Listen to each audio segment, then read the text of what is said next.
Hi friend, চলে আসলাম আর একটা video নিতে। আশা করছি তোমরা সকলে খুব ভালো আছো। তো তোমাদের আশীর্বাদে আমিও খুব ভালো আছি। তো আজকে মুসুরির ডাল আর কুমড়ো শাক রান্না করব, সেটাই ভাবলাম তোমাদের সঙ্গে একটু শেয়ার করি। তো চলো দেখাই। তো সবার প্রথমে দেখো, মুসুরির ডালটা সিদ্ধ করে নিয়েছিলাম। তারপরে এই যে একদম কচি কচি কুমড়ো শাকের ডগাগুলো আর এই যে পাতাগুলো দিয়ে ভালো করে মুসুরির ডাল সিদ্ধ করে নিয়ে হলুদ লঙ্কা আর হচ্ছে কাঁচা লঙ্কা চিড়ে দিয়েছি। তো ভালোভাবে দেখো সব আমার সিদ্ধ হয়ে গেছে। এইবারে আমি কি করব, ফোড়নটা দিয়ে দেবো। একদম সহজভাবে রান্না, আর খেতেও কিন্তু সেই টেস্টি। যত তাড়াতাড়ি রান্না হবে আবার খেতেও সেই দারুণ। একবার বাড়িতে ট্রাই করে দেখতে পারো। তো চলো এবার ফোড়নটা দেবো। ফোড়নটাই কিন্তু বেস্ট। তো আমি ভালো করে কিন্তু ডালটা সিদ্ধ করে আর সবজিগুলো মানে কুমড়ো শাকটা ফুটিয়ে নিয়েছি। তো চলো এবার ফোড়ন দেবো। তো ফোড়নের জন্য আমি কড়াইতে সবার প্রথমে তেল দিয়ে দিয়েছি। তো এবার ফোড়নটা দেব, দেখতে থাকো। তো তেলটা খুব ভালোভাবে গরম হয়ে গেছে। এইবারে দেখো এখানে গোটা জিরে আর শুকনো লঙ্কা দুখণ্ড করে নিয়েছি, দুটো তিনটে। তো তেলের পরে দিয়ে দিলাম। এবারে শুকনো লঙ্কা আর গোটা জিরে একটু ভালো করে আমি ভেজে নেব।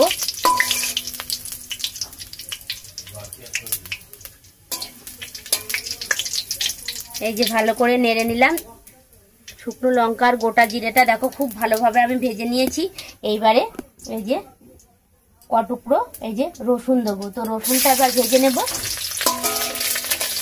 রসুনটা একটু ভালো করে লাল করে ভেজে নেব। আর শাক পাতা একটু রসুন না দিলে কিন্তু ভালো লাগে না। আমরা যেহেতু অল্প খাই ওর জন্য আমি অল্প দিয়েছি। চাইলে তোমরা বেশি করে দিতে পারো রসুন। যত বেশি একটু রসুন দেবে তত শাক পাতা খেতে সেই টেস্টি। তো দেখো রসুনটা ভালো করে লাল করে ভাজা হয়ে গেছে। এইবারে কি করবো, এই যে একটা পেঁয়াজ কুচি করে রেখেছিলাম, পেঁয়াজ কুচিটা দিয়ে দেবো। তো পেঁয়াজ কুচিটা দিয়ে দিলাম। পেঁয়াজ কুচিটা দিয়ে আরও কিছুক্ষণ কিন্তু আমি ভালো করে লাল করে ভেজে নেব। ওই যে বললাম ফোড়নই কিন্তু বেস্ট, মানে ফোড়নটা একটু যত ভালোভাবে দেবে তত শাক পাতা খেতে সেই টেস্ট। তো চলো এবার পেঁয়াজটা লাল করে ভাজা হোক। তো এই যে দেখো পেঁয়াজটা কিন্তু এই যে ভালো করে লাল করে ভাজা হয়ে গেছে। চলো এবার সিদ্ধ করা ডালটা আর শাক একসঙ্গে আমি দিয়ে দেবো। এই যে এবারে আমি দিয়ে দিলাম। আর ডালটা কিন্তু একটু বেশি পরিমাণে দিলে খেতে টেস্টি হয় শাক পাতাতে। তো এই যে এবার শাক আর ডাল দিয়ে দিলাম।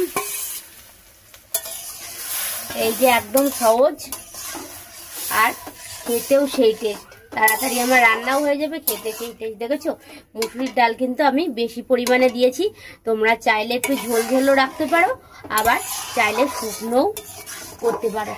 তো আমি একটু ঝোল ঝোল রাখবো, কেননা মুসুরির ডালটা যেহেতু বেশি পরিমাণে দিয়েছি ওর জন্য একটু ঝোল ঝোলই সেই টেস্টি লাগবে। এবার ভালোভাবে একটু ফুটে নিই।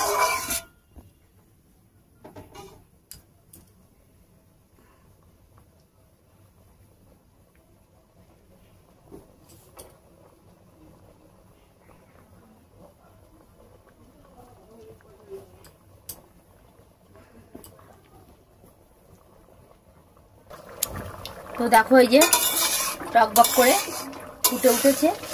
আবার কালারটাও দেখেছো সেই হয়েছে।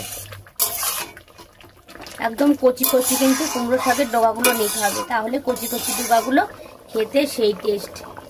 তো এই যে আমার এই রেসিপিটা ভালোভাবে ফুটে উঠেছে। এই যে আর আমি কিন্তু একটু ঝোল ঝোলই রাখবো। তোমাদের বললাম যে এই যে একটু ঝোল ঝোল রাখবো, কেননা মসুরির ডালটা বেশি দেওয়া হয়েছে ওর জন্য ঝোল ঝোল করবো। তো ভালোভাবে ফুটে উঠেছে মানে আমার রেসিপিটা পুরো কমপ্লিট। তো তোমাদের কেমন লাগলো এই রেসিপিটা অবশ্যই কমেন্টে জানাবে। আর যদি আমার ভিডিও ভালো লাগে একটা লাইক করে দিও। টাটা বন্ধু।